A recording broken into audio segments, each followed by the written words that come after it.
Breaking news, property auction hunters, and we're here today talking about the Leasehold and Freehold Reform Act 2024. So in this video, we are going to be talking about what has been changed. We're going to be talking about how those changes affect you. And number three, we're going to take a trader's perspective on where the opportunities in this market lie. Now, do not miss out. Watch this to the end and do not forget to like and subscribe. Okay, so let's summarize the main 7 changes that this reform provides.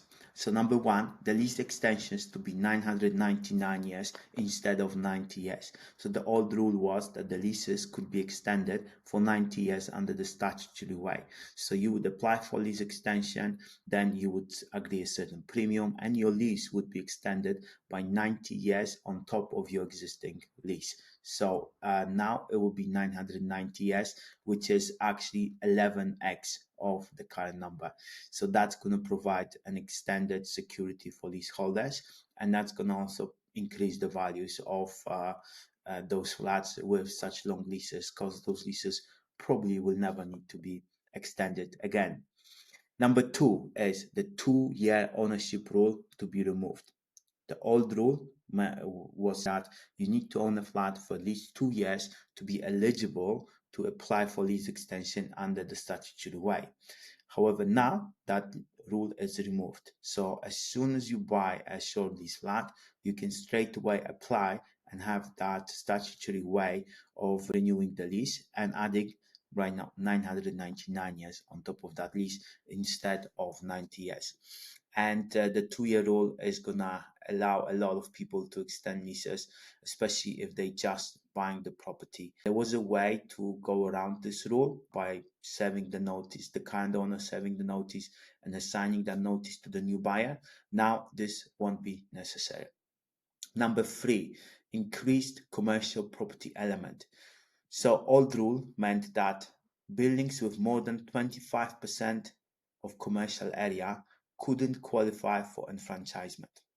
Now this limit has been increased to 50%, which basically allows many more mixed-use buildings to qualify for enfranchisement. And what that means for those freeholders who own freehold and the commercial asset underneath is that unless that commercial asset is 50%, the leaseholders, if they make up a significant number of at least 50% of leaseholders, they will be able to apply for enfranchisement and buy the freehold of this property. Number 4 is that collective claims are going to be possible as well as freeholder retention. So what that means is under the old rule, leaseholders had difficulties making collective enfranchisement if not all units participated. Now, freeholders can be forced to retain non-participants' flats or commercial areas, enabling leaseholders to proceed with claims as long as they constitute at least 50% of the flats in the building, which will make it easier for a number of leaseholders to apply for collective enfranchisement. And it would also mean that the freeholder would need to retain the other flats that didn't participate, and that would open up a lot more collective enfranchisement claims. Number 5, freeholders to pay their own cost. So right now, the old rule is that freeholders often pass legal costs onto leaseholders, and it's allowed, and it's actually statutory that protected. And right now, the new rule means that freeholders will have to pay their freeholders will now have to pay their own cost in all but low value claims, reducing the financial burden on leaseholders. And that burden can be quite significant. For example, if the lease extension is 20,000-30,000, the cost for the freeholder could be probably minimum 3,000, probably as much as 5,000 to 6,000 in certain situations. Number 6, abolition of marriage value. So the old rule means that leaseholders had to pay a marriage value when extending lease for under 80 years. New rule says that marriage value payments have been abolished, meaning leaseholders benefit from 100% of the value increase when extending the lease. That's a massive saving. However, there's change number 7, minister to prescribe deferment and capitalization rate. So the old rule means that the rates used for lease extension calculations, the formulas used to come up with a value of the premium, those rates were based on fixed historical figures. Right now, the new rule means that these rates will be set by the minister and reviewed every 5 to 10 years to ensure they reflect market conditions. This could impact the cost of lease extensions significantly. So what does that all mean for you guys? So whether you're a freeholder or a leaseholder, it means two different things. I think, especially for freeholders, we are going to see more freehold properties coming to the market, and a lot of them are going to be freehold ground rents, but also freehold buildings in general.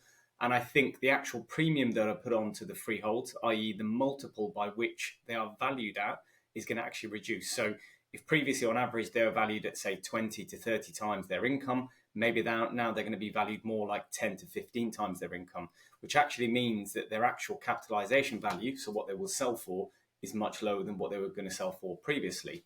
So that's if you're a freeholder. So actually holding freeholds is probably disadvantageous given this obviously Leasehold and Freehold Reform Act has come into play.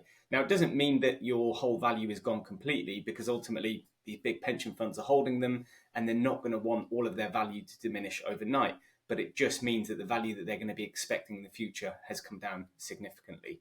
Now, on the flip side of the coin, especially if you are in the process of buying a leasehold flat, which is a short leasehold, i.e. sub 80 years, I feel like you're going to get good value. So for me, if you're especially at the start of that transaction, I'd be holding out to actually understand what detail comes in from this legislation, to actually understand, are you going to be paying less of a premium than you initially anticipated? And would you need to reserve a Section 42 rather than actually continue the Section 42 that's currently being served at a value that's already been predetermined? So that's going to be the biggest thing for me if you are already in a Section 42 like transaction of a short leasehold flat. Plus, I think over the next couple of weeks, the immediate opportunities are looking at auctions. If you can find mispriced short lease flats in auction where people have not factored in the Leasehold and Freehold Reform Act, maybe because they've already agreed to sell them before this obviously became law. And I think that's going to be a really, really good opportunity to pick stuff up where you can actually try and get some future value from a reduced premium on properties and short lease flats like that. So for me, I don't know what the future is going to look like in terms of how people are going to start to price in potentially the actual smaller premiums, because that will start to get priced in. But I definitely think right now and for the next couple of weeks, there's going to be huge opportunity on mispricing that premium for short lease flats. So I think there's huge, huge opportunities for savvy investors, traders, and developers that can pick up these short lease flats on that side of things. So tell us, are you guys looking at anything? If you are, please drop in a link below.